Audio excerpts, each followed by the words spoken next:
Hi అండి. High protein dosa అనేది ఎలా మేక్ చేసుకోవాలనేది చూపిస్తానండి. అండ్ ఇక్కడ వచ్చేసి నేను బేస్ కింద మూంగ్ దాల్ తీసుకున్నాను. అంటే పెసరపప్పు అనమాట.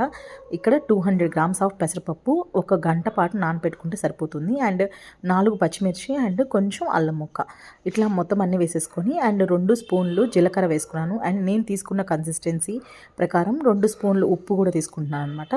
మీరు కొంచెం లిటిల్ బిట్ తీసుకున్నట్లయితే తగ్గించుకొని వేసుకోండి. అండ్ ఇక్కడ కొంచెం పసుపు వేసుకున్నాను.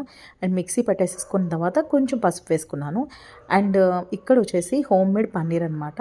దీన్ని నేను 180 గ్రామ్స్ ఉంది. దీంట్లో నేను హాఫ్ ఆఫ్ ది అమౌంట్ తీసుకుంటున్నాను. అంటే 90 గ్రామ్స్ తీసుకున్నాను అనమాట. దీంట్లో కొంచెం కొంచెం వాటర్ వేసేసుకొని హ్యాండ్తోనే స్పాష్ చేసేసుకోండి. అండ్ మీరు ఒకవేళ బయట నుంచి తీసుకొచ్చిన పన్నీర్ అయితే తురిమేసుకొని వేసేసుకోండి. మీకు వాటర్ అనేది చెక్ చేసుకోండి, ఎందుకంటే మనకి ముద్దలాగా అవ్వాలన్నమాట ఈ పన్నీరు. అట్లా ఉంటే ఓకే, లేకపోతే వాటర్ కలుపుకోవాల్సిన అవసరం లేదు. దీంట్లో కొంచెం కారం కొంచెం ఉప్పు వేసేసుకుంటున్నాను. అండ్ వేసేసుకున్న తర్వాత ఇవన్నీ కూడా చక్కగా కలిపేసేసుకోవాలి. మనకి ఇక్కడ చూపిస్తున్నాను కదండి, ఇలా ముద్ద కన్సిస్టెన్సీలో అవుతే పర్లేదండి, లేకపోతే కొంచెం వాటర్ కలుపుకోండి అంతే. ఇక్కడ వచ్చేసి నేను దోస పాన్ మీద దోస అనేది స్ప్రెడ్ చేసుకుంటున్నానండి. ఇలా స్ప్రెడ్ చేసేసుకొని కొంచెం ఆయిల్ వేసేసుకొని మనకి ఫ్లిప్ చేసేసుకోండి. కొంచెం సేపు ఉంచి ఫ్లిప్ చేసేసుకోండి. మనకి బాగా కాలకూడదనమాట. ఇక్కడ బాగా కాలితే మనకి మరీ మాడిపోతుంది. ఇక్కడ నేను చూసారా, ఇట్లా కొంచెమే కాల్చుకున్నాను. 2 వైపులా ఇలా కాల్చేసుకొని మీరు పన్నీర్ని స్టఫింగ్ చేసేలోపు మనకి బ్యాక్ సైడ్ ఎలాగో కాలుతుందనమాట. ఈ పన్నీర్ని స్టఫింగ్ చేసేసుకొని నేను ఇక్కడ ప్యాలెట్ నైఫ్ తోటి నేను ఇలా స్ప్రెడ్ చేసుకుంటున్నాను.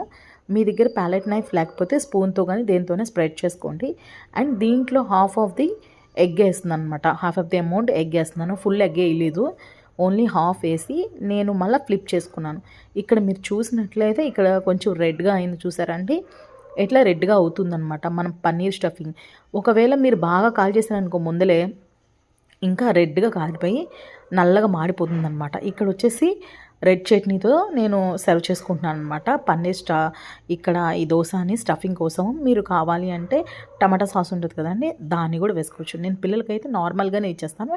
ఇంట్లో టమాటా సాస్ అనేది తక్కువ యూజ్ చేస్తామన్నమాట, అందుకే ఇట్లా తీసుకోండి. అండ్ నేనైతే ఇలా కట్ చేసేసుకొని ఇట్లా పిల్లలకి ఇచ్చేస్తాను. చక్కగా ఈజీగా వాళ్ళ రోల్స్ తినడానికి చాలా బాగుంటుందన్నమాట. వాళ్ళైతే ఇలా తినేస్తారండి. హాఫ్ ఆఫ్ ది చేస్తే పెద్దవాళ్ళకి మనం ఫుల్గా తీసుకున్న, చిన్నపిల్లలకి మాత్రం ఇలా హాఫ్ ఆఫ్ ది అమౌంట్ ఇస్తే చాలా బాగుంటుంది. అసలు టేస్ట్కి వస్తే ఇంకా సూపర్ అన్నమాట. దీన్ని మీరు మూంగ్ దాల్తోనే కాదండి, గ్రీన్ గ్రామ్ పెసలు ఉంటాయి కదా, ఫుల్ పెసలు, వాటితో కూడా ట్రై చేయండి.